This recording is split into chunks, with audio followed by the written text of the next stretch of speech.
कैसी लगी आपको स्पीच? बिस्मिल्लाहिर्रहमानिर्रहीम। देखिए, स्पीच जो है, हर बंदा जब स्पीच करता है तो उसकी कोशिश होती है कि अपने तई वो अच्छी बातें करे और ऐसी बातें करे जिससे दुनिया को मुतासिर कर सके। लेकिन कल की अगर मैं वज़ीर-ए-आज़म इमरान खान साहब की तकरीर को की ख़ास तौर पे बात करूं तो मुझे उसमें कोई नई बात इस तरह से नज़र नहीं आई कि शायद उनके पास कोई नई बात कहने को थी भी नहीं। उन्होंने वही बातें जो काफ़ी अरसे से वो कर रहे हैं वो सारी बातें की हैं। लेकिन देखना ये है कि क्या इन बातों का असर भी होगा, क्योंकि उन्होंने 4, 5, 6 मौज़ूआत जिनको कल उन्होंने किया तो देखें उसमें काफ़ी चीज़ें उन्होंने डिस्कस की हैं। इंडिया के साथ अपने ताल्लुकात, बल्कि नई जंग ना हो जाए, उन्होंने दुनिया की इस तरफ भी तवज्जो दिलाई कि आप देखें कहीं नई एक जंग का सामना ना हो। फिर उसके अलावा उन्होंने कोरोना से जब आगाज़ किया तो फिर मुख्तलिफ़ चीज़ों को लेते लेते इस्लामोफोबिया पे भी बात की, माहौलियाती तब्दीलियों पे भी बात की।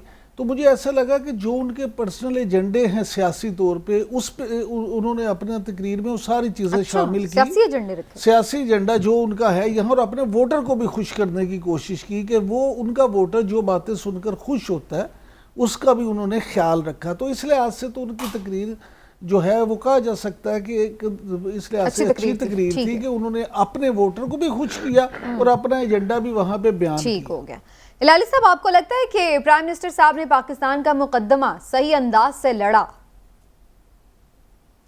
मेरे ख्याल में कि ये बहुत ही अच्छा स्पीच था। मैं सर्व किया हूँ यूएन में, काफ़ी स्पीचेस सुना हूँ, मगर जिधर तक पाकिस्तान का हम बात कर रहे हैं, I think it's one of the best speeches कोई पाकिस्तानी लीडर ने जो दिया हो।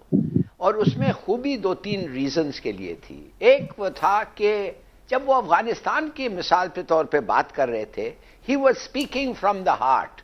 वो लगता ये उनकी दिल की आवाज़ थी और बहुत ही उस लिहाज से बहुत ही कन्विंसिंग था।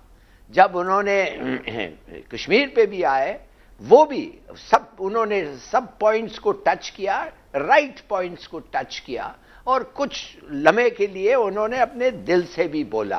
काश के सिर्फ मूडी को और अपने दिल से कुछ और गालियां देते तो मैं ज्यादा खुश होता। बहरहाल इन्होंने ही स्पोक वेल और हर लिहाज से it was a balance speech. मगर अगला स्पीच जो वो जाने देंगे नेक्स्ट ईयर, मैं कहूंगा कि आप कभी टेक्स्ट और कभी दिल वो ना करें, पूरा दिल की बातें करें, दिल से बोलें। इसलिए लग रहा था कि कुछ वो पढ़ रहे थे और कुछ तो था वो अपनी दिल की आवाज थी। Very right. और जो हमने फर्स्ट स्पीच देखी थी वो हमने देखा था, उन्होंने चूंकि वहां पे बराह रास्त खुद फिजिकली मौजूद थे, तो उस वक्त उनके जो पूरी बॉडी लैंग्वेज थी, पूरा जो उनके एक्सप्रेशंस थे, वो पूरी तरह उनके साथ दे रहे थे। और जाहिर है ये एक वर्चुअल उनकी स्पीच थी तो उससे फ़र्क तो पड़ा है।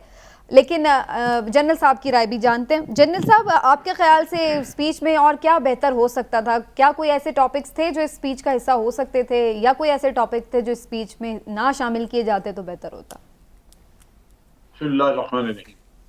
देखिए, जितने भी करंट इश्यूज जिनका पाकिस्तान से ताल्लुक है और पाकिस्तान बातचीतों के बारे में फिक्रमंद है, वो साथ इस्लामोफोबिया, ठीक है, पहले भी उन्होंने बात की थी, मनी लॉन्ड्रिंग में पहले भी बात की थी, मनी लॉन्ड्रिंग के बारे में, और ये करते रहना चाहिए ताकि दुनिया को याद दहानी होती रहे कि हम इस चीज को भूले नहीं। लेकिन अफगानिस्तान के बारे में नए हालात वहां पे बिल्कुल जन्म ले चुके हैं, नई बात की उन्होंने जो आज के हालात के मुताबिक थी।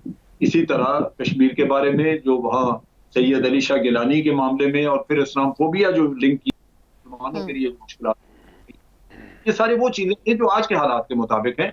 ये कोई पुरानी बातें नहीं है। मैं समझता हूँ कि बड़े इफेक्टिव तरीके से और बगैर किसी चीज को में लपेटे उन्होंने खुली बात की और वाज़ेह पैगाम दिया।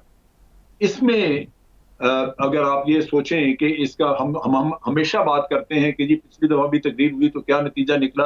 आपने बड़ी बात की जो शुरू में आपने कि मुकदमा लड़ना हमारी जिम्मेदारी है, नताइज बाद में आ सकते हैं, आज आ जाए, कल आ जाए, परसों आ जाए या 10 साल बाद आ जाए, लेकिन ये नहीं कि हम अपना मुकदमा लड़ना छोड़ दें। बात करनी तो चाहिए और उन्होंने बात की, बड़े एम्फेटिकली बात की।